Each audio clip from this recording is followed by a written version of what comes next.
l'heure secrète, l'heure obscure,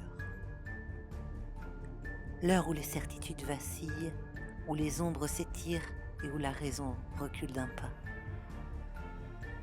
Dans chaque recoin du monde, il existe des lieux, des objets, des histoires qu'on ne raconte qu'à voix basse. Des fenêtres s'ouvrent parfois sur l'invisible, d'autres sur la folie. Ici, nous les franchirons toutes, car il n'y a rien de plus effrayant que ce qui dort encore dans nos certitudes. Bienvenue dans les carnets de l'étrange. Au cœur du vieux carré, entre la cathédrale Saint-Louis et le fleuve Mississippi, au 1112 Chartres Street, s'élève un bâtiment que le temps n'a pas su apaiser. Le couvent des Ursulines.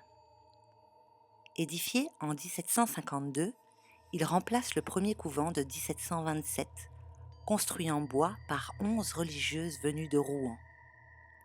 C'est la plus ancienne maison de la Nouvelle-Orléans et l'une des plus chargées.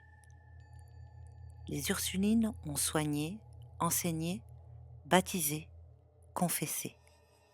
Mais elles ont aussi appris à composer, avec les fièvres, les ouragans et les tambours du vaudou.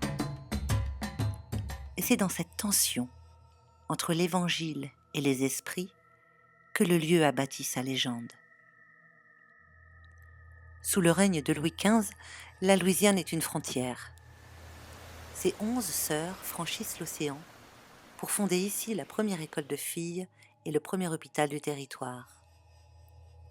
Les chroniques rapportent qu'elles utilisaient des onguents d'écorce, des tisanes de menthe et de gombo, et que leur guérison paraissait trop rapide pour être naturelle. La rumeur naît. Les sœurs tiendraient un grimoire, mélange de science et de dévotion.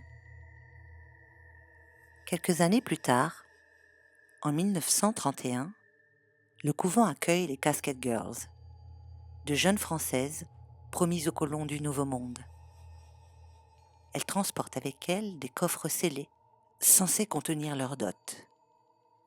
Les Ursulines les hébergent, les protègent et les préparent au mariage. Mais certains disent que, dans les greniers, leurs coffres vibrent la nuit, et une sœur aurait entendu des soupirs derrière les volets clos. Les portes du grenier furent murées et ne furent plus jamais ouvertes. On parlerait d'un vampire venu avec ces jeunes femmes, endormies dans un des coffres de bois, attendant la faiblesse d'un siècle pour se relever. À la Nouvelle-Orléans, la foi ne s'impose jamais seule. Les prières latines croisent les chants créoles et les symboles chrétiens s'ornent de coquillages, d'os et de plumes. Les sœurs ferment les yeux, sachant que les conversions sincères se gagnent par la patience. Les novices apprennent à reconnaître dans la ferveur des esclaves non la menace du paganisme, mais une autre façon de parler à Dieu. Le couvent devient un laboratoire spirituel. Le catholicisme et le vaudou s'y frôlent, comme deux langues rêvant d'une même vérité. En 1834, 100 ans après l'arrivée des Casket Girls, le 10 avril plus exactement, à quelques rues du couvent, le manoir de Delphine Lalaurie brûle. On découvre des esclaves suppliciés dans les combles, et la Nouvelle-Orléans chancelle, submergée de honte. Les Ursulines prient, et Marie Laveau, la grande prêtresse du vaudou, descend dans les rues, panse les plaies et murmure ses cantiques créoles. Elle apporte au couvent des herbes, des fioles et des prières. Certaines sœurs l'accueillent en silence, d'autres s'en effraient. Mais toutes comprennent que le mal se combat aussi par le mystère. C'est dans ce climat de remords et de ferveur qu'un mot venu d'Afrique refait surface. Zombie. Né du Nzambi Kikongo, qui veut dire l'esprit sans repos, il désigne ici les âmes volées par l'esclavage, les vivants dépossédés de leur lumière.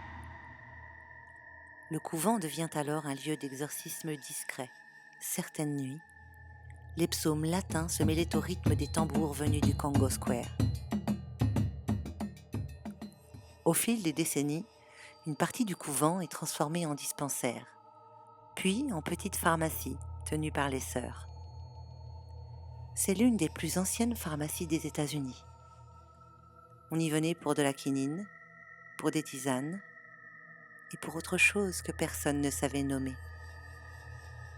Les sœurs disaient que certains maux se traitaient avec des herbes, d'autres avec des prières. Quelques années plus tard, Louis-Joseph Dufilo Jr., premier pharmacien diplômé du pays, prit la relève. On raconte qu'il restait longtemps seul le soir à parler à ses fioles comme à des âmes. Aujourd'hui encore, on peut visiter ce lieu. On l'appelle The Haunted Pharmacy, la pharmacie hantée. Ce nom vient de ce que beaucoup y ont senti et ressenti. Une présence derrière les murs, des objets déplacés sans cause, des bruits d'eau, de pas, de verre. C'est un lieu où la science s'est mêlée à la foi et où chaque flacon semble encore attendre d'accomplir sa promesse. 3 siècles plus tard, le couvent veille encore. Il n'est pas seulement un vestige de pierre, c'est une frontière entre la raison et la croyance. Et peut-être est-ce cela, l'essence du surnaturel. Non pas ce qui défie la mort, mais ce qui survit au doute.